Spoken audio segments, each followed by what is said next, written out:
Can we go beyond the visible universe? Close your eyes for a moment and imagine this. You're standing at the edge of everything. The stars behind you are thinning out, galaxies stretch like fading candlelights in a velvet abyss, and ahead, nothing. Not darkness, not space, just the unknown. Now open your eyes. Welcome to the edge of the visible universe. But what lies beyond it? Let's begin not with science, but with something older. Curiosity. The same ancient instinct that made us sail across oceans without maps, build cathedrals reaching skyward, and launch metal brains into orbit. The desire to peer beyond the horizon is woven into our bones. And the visible universe, the 93 billion light-year-wide bubble we can observe, is our newest horizon. But is it the final one? Centuries ago, we thought the stars were stuck on a crystal dome. Later, we imagined space as infinite, but static. Then came Einstein, Hubble, and inflation theory, and our tiny Earth found itself floating in an expanding universe born from a cosmic fireball. We now know that light has a speed limit, 299,792 kilometers per second. That means we only see what had time to reach us since the Big Bang.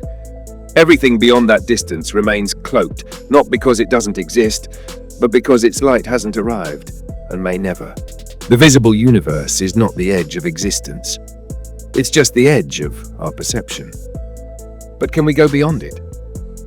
Here things get strange, beautifully strange. First, let's clarify, we don't mean traveling faster than light, although some physicists speculate about wormholes or warp drives that might one day bend space-time itself. That's science flirting with fiction. Fascinating, but uncertain. What we mean is, can we access, understand, or connect to regions beyond the observable?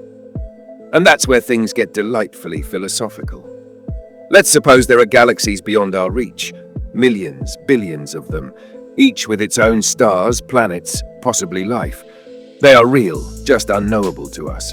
Like pages torn from a novel we'll never read, but that still affect the story. Is knowledge limited by what we can see, or can we infer the beyond from the within? Think of this. You're in a vast, dark cathedral with only a flickering candle. You can't see the ceiling, but you hear echoes. You can't touch the walls, but you feel the draft. You can't see the whole, but your senses whisper that it exists. In the same way, physicists use cosmic microwave background radiation, the faint afterglow of the Big Bang, like echoes in the cathedral.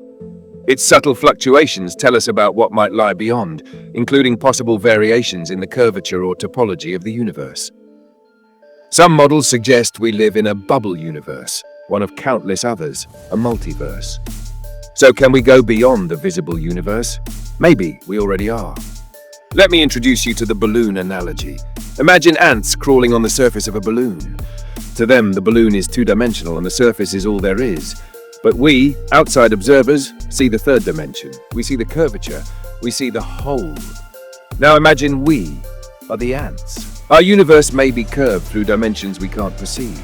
What we call space may be just the surface of a balloon in a higher reality. What lies beyond? We don't know. But it's not necessarily nothing. Quantum mechanics adds more mystery. Particles pop in and out of existence.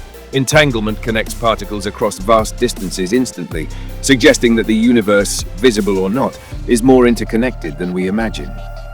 Could these effects be hints of a deeper structure, a meta-universe where distance, time, and visibility are mere illusions? Now let's stretch this further. What if the mind can go where light cannot? Some mystics, meditators, and psychedelic explorers have claimed to experience realities beyond space and time. Visions of infinite patterns, celestial architectures, or even contact with alien intelligence. Are these mere hallucinations? Or might consciousness, under extreme conditions, tap into deeper layers of reality, like a radio tuning into hidden frequencies? Science does not confirm this, but it doesn't fully dismiss it either. After all, the mind is part of the universe, and if there's a beyond, maybe the mind, in some form, is its bridge. Finally, let's imagine the end of time. Billions of years from now, as galaxies drift apart and stars burn out, the visible universe may shrink, not physically, but optically. Civilizations, if any remain, might see only their local group of stars. To them, the cosmos will appear empty, static, a cold illusion. And yet, beyond their sight, the universe will still stretch endlessly, buzzing with quantum whispers, perhaps teeming with unreachable wonders. Just because we cannot see something does not mean it isn't real.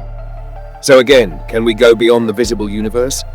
Perhaps not with ships or shuttles, but with reason, mathematics, imagination, and maybe one day through consciousness itself. We just might. And maybe the greatest journey isn't outward, but inward. Maybe the border between the visible and the invisible isn't light years away, but right here, at the edge of thought. After all, what is the universe if not the part of the unknown we've managed to name? And what lies beyond may simply be waiting for us to ask.